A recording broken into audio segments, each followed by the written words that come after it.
So Big 12 champ, so to speak. Tell me a little bit about the win. I mean, they had a trophy for it last year, so sadly it didn't get shipped from Orlando up to Morgantown. But yeah, listen, they're a really strong side. Haven't perhaps had the results that they're worthy of. I know they have a couple of injuries and a couple of important pieces missing, so maybe we're fortunate in the timing of when we've played them.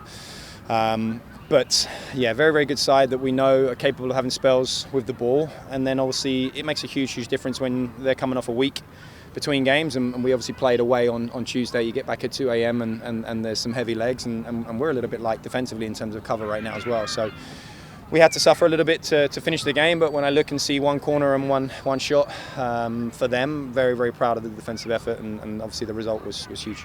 Yeah, kind of on that point, late there in the game, Mark Bonaire and the back line really made some impact plays to make sure that UCF stayed off the board in the second half. Can you talk a little bit about that? Yeah, we were fighting fatigue. I could tell. Got a little bit stretched and didn't keep the lines quite as compact as we would have liked to.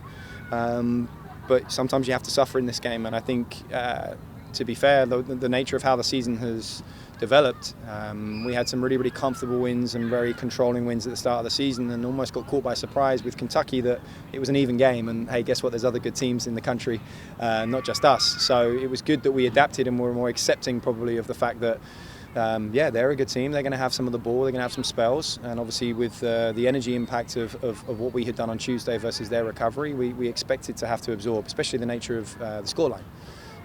So for, again, that back four, when you consider, Tristan's first 90 minutes was just Tuesday for the first time. Maxi's done it again for us, 90 minutes. Max Trethaway comes in against a really pacey winger and does an incredible job for 60 minutes for us tonight.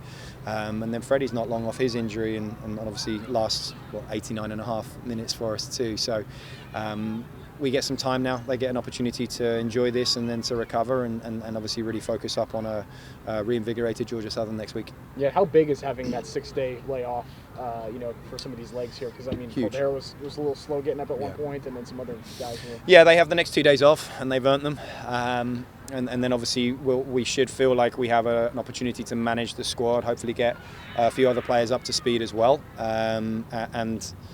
And then go and do it again. It's the nature of the grind. We have another 3-game stretch in 8 days, and that starts with 2 road games with Georgia Southern and then straight into Dayton following that. So they've earned the rest. We're off to a very, very good start through 10 games, and I'm really, really proud of a group that consists of a number of players that have now started unbeaten through 10 games 3 of the 4 years here in West Virginia, and that's a pretty mean feat.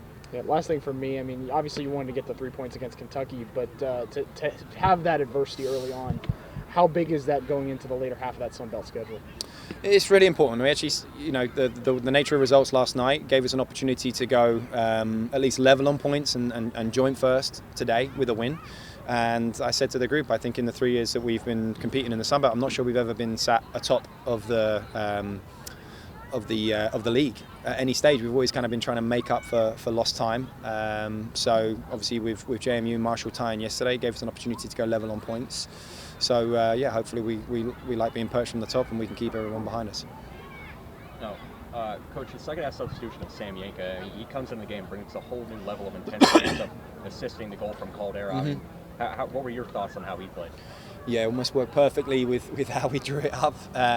We had talked about being a little bit more dynamic in some of our movements, and they had a really rigid structure of kind of like a 4-2-4, defensively quite narrow, and we were just too accepting of the fact that we were marked and we didn't move and we weren't dynamic, and we challenged Sergio to go deeper to see if Rosa would be drawn out and come further away, which would expose space behind, and Sam kind of had one role, which was when that happens you expose the space that he leaves and run down the side, and for that to work the way it did, and for him to come in and have the impact that he did, again speaks to the depth of the squad, and then how bought in some of these guys that aren't always starting are to what we're trying to do.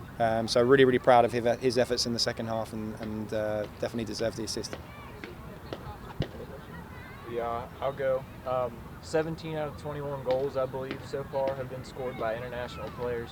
Can you talk a little bit about the challenges and also the benefits of getting guys to come from overseas to play right here in Morgantown? Fortunately, there aren't any challenges.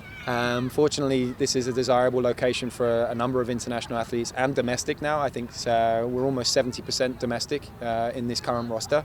We're far more attractive and far more marketable to the best domestic talent, which, if I'm honest, we probably didn't have access to that 5 years ago.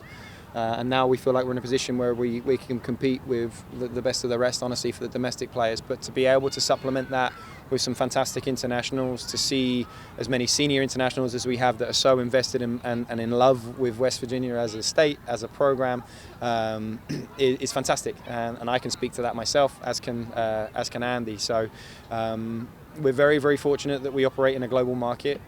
Soccer is the most popular sport in the world, and there are thousands, literally thousands of kids who would love an opportunity to come here. So we feel very, very fortunate that we have kind of the pick of the litter right now.